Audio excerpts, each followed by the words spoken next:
حبايبي الحلوين، حابه اقدم لكم النهارده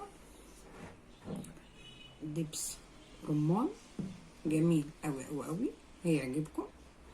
وعاملاه بطريقتين: طريقه من غير ما اصفي الرمان، لان اللحم بتاع الرمان اللي انتوا شايفينه دوت اهوت، بصوا بالشكل ده مفيد جدا جدا جدا، وبحب اعمله بيه. وطريقه تانية من غير سوري بايه لما بصفيه. اوكي، اللي يعجبكم اعملوه.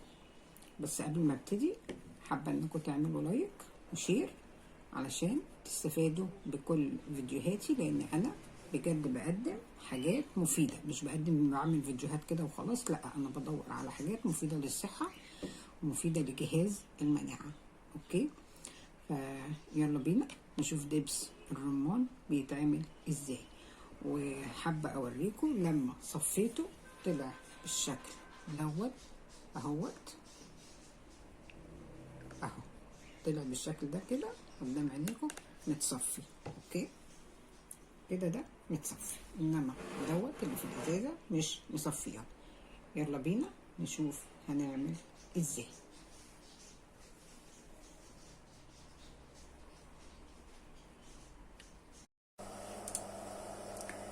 اهو يا حبايبي، بعد ما قشرت الرمان وفصصته وضربته في الخلاط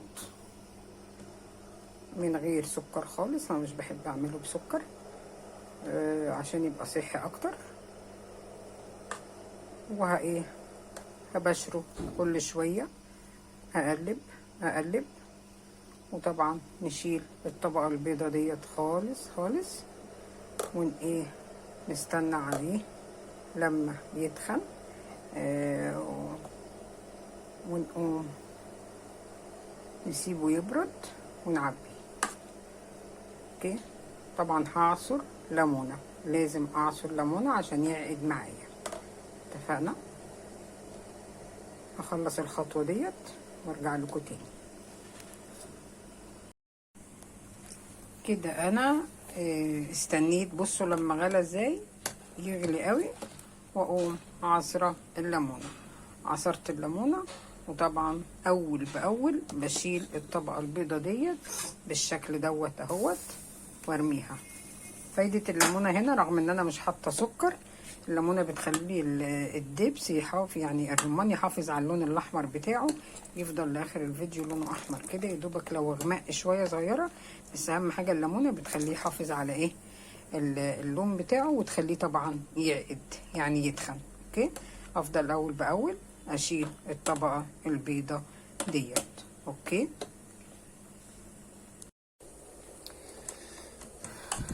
كده حبايبي دي اخر مرحله لدبس الرمان. بصوا خلاص سخن ازاي،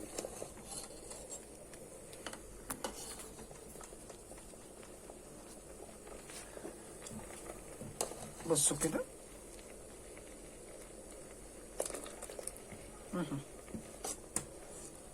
كده خلاص انا هقدر اطفي عليه، بس بصوا تخين ازاي اهو، ما بقاش سايل زي الاول.